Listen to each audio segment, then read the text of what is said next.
The desert wind cut across the canyon like a whisper from another world as the cowboy slowed his horse. He had been riding since sunrise. Following a sound he first thought was the cry of a wounded animal. But as he drew closer, he saw a small figure crouched beside a cluster of rocks. A little Apache girl sat there, her knees pulled to her chest, dust covering her torn dress, her dark eyes wide with fear and exhaustion. She could not have been more than 8 years old. When the horse shifted, she flinched, ready to run, but her legs were too weak. The cowboy dismounted slowly, careful not to startle her. He had lived alone for years, a man shaped by silence and loss. Children were not part of his world. Still, something in the girl's stare stopped him cold. She did not beg or cry. She only watched him, proud even in her weakness. He offered her water. At first she refused, then drank greedily, her hands shaking. When he wrapped his coat around her shoulders, she hesitated, then accepted it as if she had no other choice left. He lifted her onto his horse and rode back toward his ranch as the sun dipped low. Along the way, she finally whispered her name, Nia. She said nothing else. No tribe, no father, only that her mother was gone. The words were spoken without tears, as if she had already cried them dry long ago. By the time they reached the cabin, she had fallen asleep against his chest. Life at the ranch slowly changed. The cowboy cooked smaller meals, spoke more words, and learned to wake before dawn to quiet nightmares he did not understand. Nia followed him like a shadow, watching everything, learning quickly. She smiled for the first time when he tried to pronounce Apache, words and failed terribly. At night, she stared into the fire as if searching for memories hiding in the flames. One evening, a passing trader stopped for water and froze when he saw the girl. He studied her face carefully, then shook his head in disbelief. He said she looked just like an Apache widow named Lucia, the most beautiful woman he had ever seen, believed dead after a raid years ago. The cowboy felt the air grow heavy around him. If the woman was alive, then the child he had taken in was not just lost. She belonged to a story far bigger than either of them knew.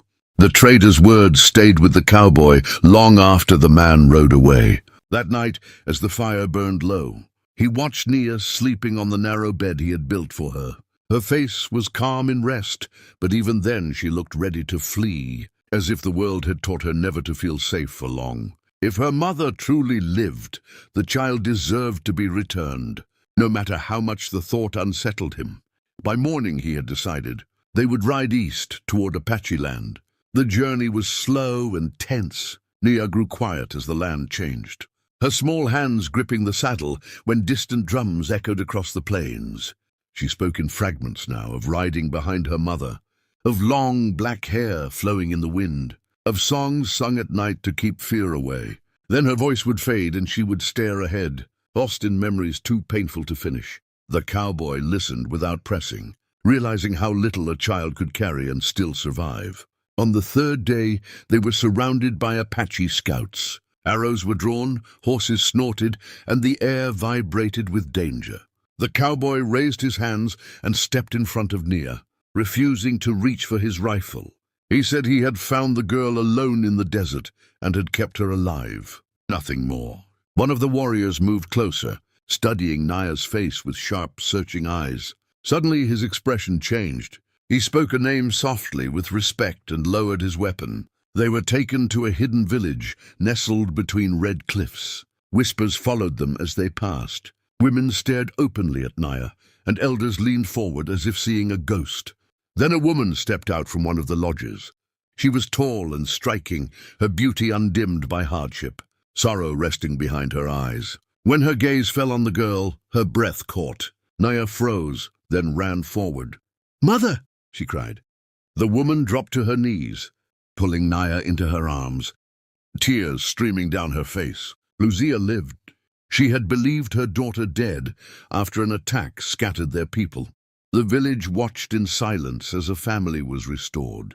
When Lucia finally looked at the cowboy, her expression was guarded but grateful. She listened as the elders explained how he had cared for the child without asking for reward. That night Lucia thanked him quietly.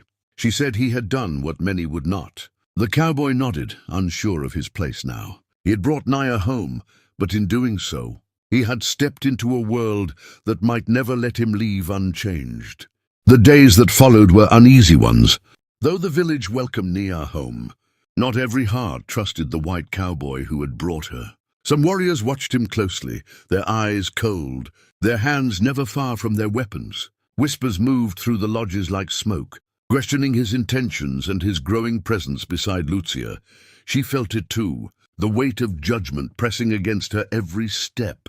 Yet she refused to turn away from the man who had saved her child. The cowboy stayed quiet, helping where he could, repairing broken fences, hunting game, and sharing food without complaint. He did not speak of leaving, though he sensed that his time there balanced on a fragile edge. Nia, however, clung to him openly, pulling him toward the river, laughing as if the fear that once haunted her had finally loosened its grip.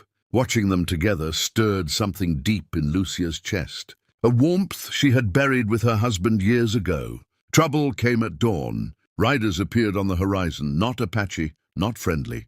Raiders swept down on the village, shouting, firing, turning calm into chaos.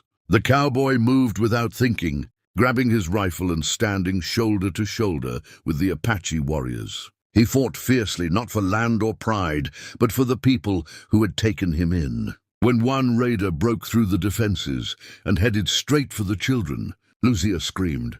Nia stumbled as she tried to run. The cowboy reached her just as a blade flashed in the morning light. He pulled her back, placing himself between the child and death. The fight ended moments later, the attackers driven off, leaving dust and silence behind. Blood stained the ground, and the village stood still, absorbing what had nearly been lost. That night the elders gathered.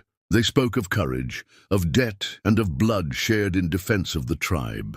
The cowboy was no longer a stranger. He had earned a place through action, not words. Lucia sat beside him under the stars, her voice soft as she thanked him.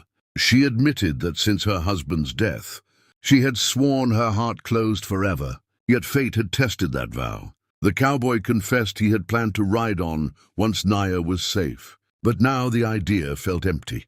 Above them the stars burned bright, and between them grew a bond neither fear nor tradition could easily break. The threat did not end with the raiders. Scouts soon returned with grim news that U.S. cavalry patrols were moving through the region, burning villages and forcing Apache families to flee. Fear settled over the camp like a dark cloud. Children were hidden, supplies packed, and warriors prepared for a fight they knew could cost them everything. Lucia stood strong, but the memory of losing her husband still haunted her. She would not lose her daughter again. The cowboy listened quietly as the elders debated. He understood the soldiers, their ways, their rules, and he knew that if the cavalry found this village, there would be no mercy.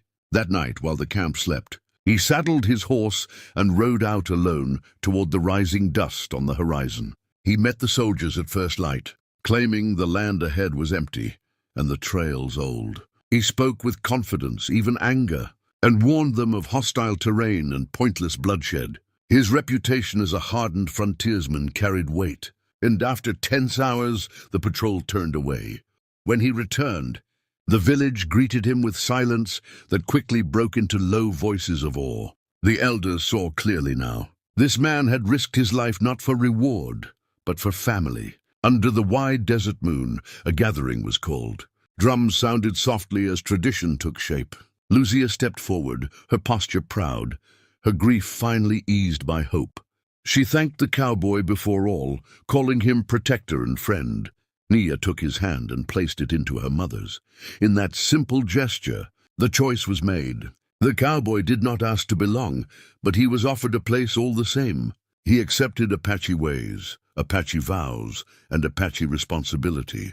Their union was not born of conquest or bargain, but of trust forged in loss and courage. As the firelight danced around them, the cowboy realized he had found more than a home. He had become a husband to a woman who carried both strength and sorrow, and a father to a child who had once been alone in the desert. The past that haunted them did not vanish, but it no longer ruled their future. In the harsh land of the Wild West, where survival often demanded cruelty, they chose something rarer, They chose family, and in doing so they turned a story of loss into one of belonging that would be remembered long after the dust had settled.